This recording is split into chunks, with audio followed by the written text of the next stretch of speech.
పాలమూరు రంగారెడ్డి ఎత్తిపోతల పథకం పనులు చేపట్టకుండా ప్రభుత్వం నిర్లక్ష్యంగా వ్యవహరించడంపై బీఆర్ఎస్ నేతలు పోరుబాట పట్టనున్నారు. ఈ మేరకు మహబూబ్నగర్ జిల్లా కేంద్రంలోని మాజీ మంత్రి శ్రీనివాస్ గౌడ్ క్యాంపు కార్యాలయంలో ఉమ్మడి జిల్లా నేతలు సమావేశమయ్యారు. ఎత్తిపోతల పథకం స్టార్టింగ్ పాయింట్ నాగర్ కర్నూలు జిల్లా కొల్లాపూర్ మండలం నార్లాపూర్ రిజర్వాయర్ నుంచి మహబూబ్నగర్ జిల్లా జడ్చర్ల మండలం ఉదండాపూర్ వరకు పాదయాత్ర చేపట్టాలని నిర్ణయించారు. పాదయాత్ర ఎప్పుడు ప్రారంభించాలో పార్టీ అధినేత కేసీఆర్ ను కలిసి నిర్ణయిస్తామని తెలిపారు. పాలమూరు రంగారెడ్డి ప్రాజెక్టు పూర్తి చేయాలని నార్లాపూర్ నుంచి ఉదండాపూర్ వరకు బీఆర్ఎస్ ఆధ్వర్యంలో పాదయాత్ర చేపట్టి ప్రభుత్వం మెడలు వంచుతామని మాజీ మంత్రి శ్రీనివాస్ గౌడ్ తెలిపారు. Electronic media, photo video journalist అందరికీ పేరు పై నమస్కారం. గత 2 రోజులుగా పెద్దలు నిరంజన్ రెడ్డి గారు మాజీ మంత్రివర్యులు, లక్ష్మారెడ్డి గారు మాజీ మంత్రివర్యులు, పెద్దలు మా party general secretary RS Praveen Kumar గారు, మా ఎమ్మెల్సీ నవీన్ కుమార్ రెడ్డి గారు, వాణిజీ గారు, మా మాజీ శాసనసభ్యులు హర్షవర్ధన్ రెడ్డి గారు, మా మరి జనార్దన్ రెడ్డి గారు, ఆలయ వెంకటేశ్వర రెడ్డి గారు, చిట్టెం రామ్మోహన్ రెడ్డి గారు, మా అంజయ్ యాదవ్ గారు, మా మాజీ ఎంపీ శ్రీనివాస్ రెడ్డి గారు, మా మాజీ ఎమ్మెల్యే నరేంద్ర రెడ్డి గారు, మరియు మా మాజీ చైర్మన్లు ఇంతియాజ్ గారు, వెంకటేశ్వర రెడ్డి గారు, వాలేనాయక్ గారు, మా ఆంజనేయులు గారు, ఇంకా జిల్లా ముఖ్య నాయకులతో గత 2 రోజులుగా మేమందరం ఇంటర్నల్గా ఫోన్లో మాట్లాడి అనుకోకుండా ఈరోజు అన్నకు ఒక చిన్న వీసా అపాయింట్మెంట్ నైట్లో వచ్చినందుకు పోయినా కూడా దారిలో మేము మాట్లాడుకుని డిస్కస్ చేస్తున్నాం. చివరిగా ఏంటంటే మహబూబ్నగర్ జిల్లా ఈ దేశంలోనే అత్యధికంగా వలసలు పోయినటువంటి జిల్లా ఇది. తెలంగాణ వచ్చిన తర్వాత సాగునీరుతోనే జిల్లా రూపురేఖలు మారుతాయి. మనం బతుకుదెరువు వ్యవసాయం కనుక ఖచ్చితంగా పాలమూరు రంగారెడ్డి జిల్లా ప్రాజెక్టుతోనే ఇది కంప్లీట్ అయితేనటువంటి భావనతో ముఖ్యమంత్రి గారు మొదటగా జూరాల నుంచి అనుకున్నా, ఆ ఉన్న జూరాల నుంచి కోయిల్ సాగర్, నెట్టెంపాడు అవే నింపలేకపోతున్నాం. మొన్న జనవరిలో పోయి చూస్తే కూడా బురద. కానీ ఈ రోజు వరకు కూడా శ్రీశైలం నుంచి మనం లిఫ్ట్ చేసుకునే అవకాశం ఉంది.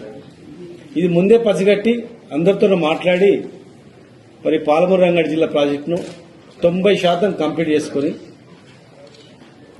నార్లాపూర్, ఒట్టెం, ఏదుల, కరివేన, ఉదండాపూర్ వరకు టోటల్ కంప్లీట్ చేసుకుని ఒక 10%, 11% పనులు కాలువలు తోగితే నీళ్లు వస్తాయనేటువంటి భావనతో టెండర్లు కూడా కాల్ఫర్ చేసి ఎలక్షన్స్ కాగానే ఇమ్మీడియట్ గా పార్లమెంట్ ఎలక్షన్స్ లోపలే కంప్లీట్ చేసుకుని జిల్లాకు నీళ్లు ఇవ్వటువంటి యజ్ఞంతో ముందుకు పోయిన సందర్భం మరి మీకు అందరు తెలుసు.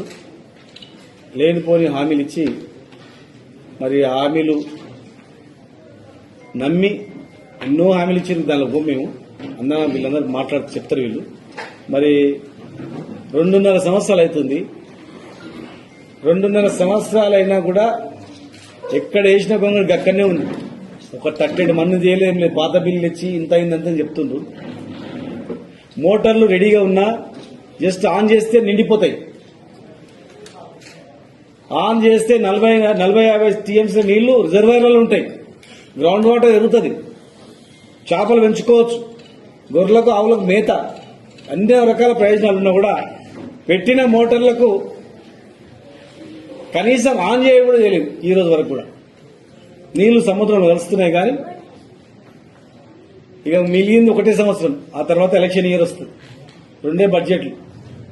ఈ రోజు వరకు కూడా ఏం మొదలు కాలేదు. కనుక ఇక లాభం లేదని ఖచ్చితంగా మనము నార్లాపూర్ టు ఉదండాపూర్ వరకు, కరివేన ఉదండాపూర్ వరకు పాదయాత్ర చేయాల్సిందే. జనాన్ని కదిలించాల్సిందే. కాంగ్రెస్ మెడలు వంచాల్సిందే. ఇమ్మీడియట్ గా పనులు ప్రారంభించేటట్లు చేయాల్సిందే అనేటువంటి దాంతో ఈరోజు డిస్కస్ చేయడం జరిగింది.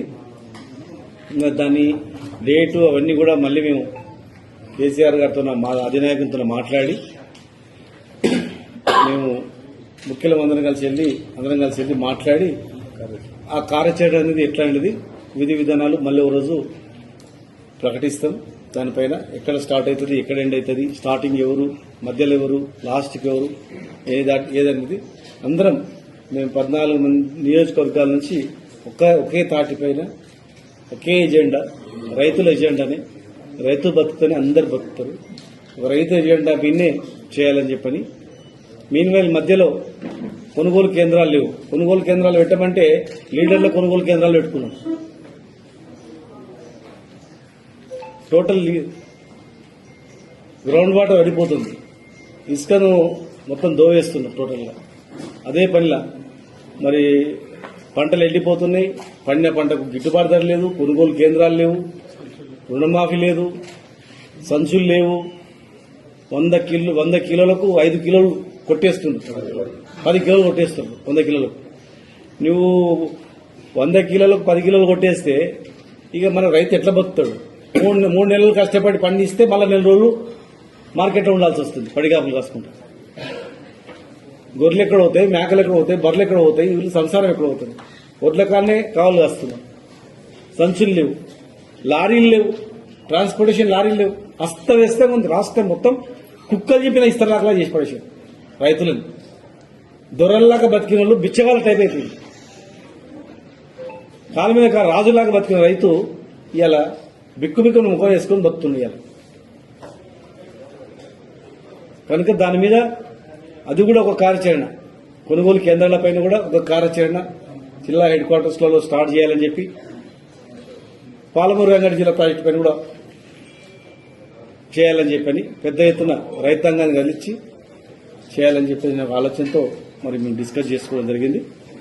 దానికి సంబంధించినటువంటిది లక్ష్మారెడ్డి గారు మాట్లాడిన తర్వాత ఫైనల్గా అన్న ఇంకా నిరంజన్ రెడ్డి గారు డీటెయిల్గా క్లియర్గా వివరిస్తారు.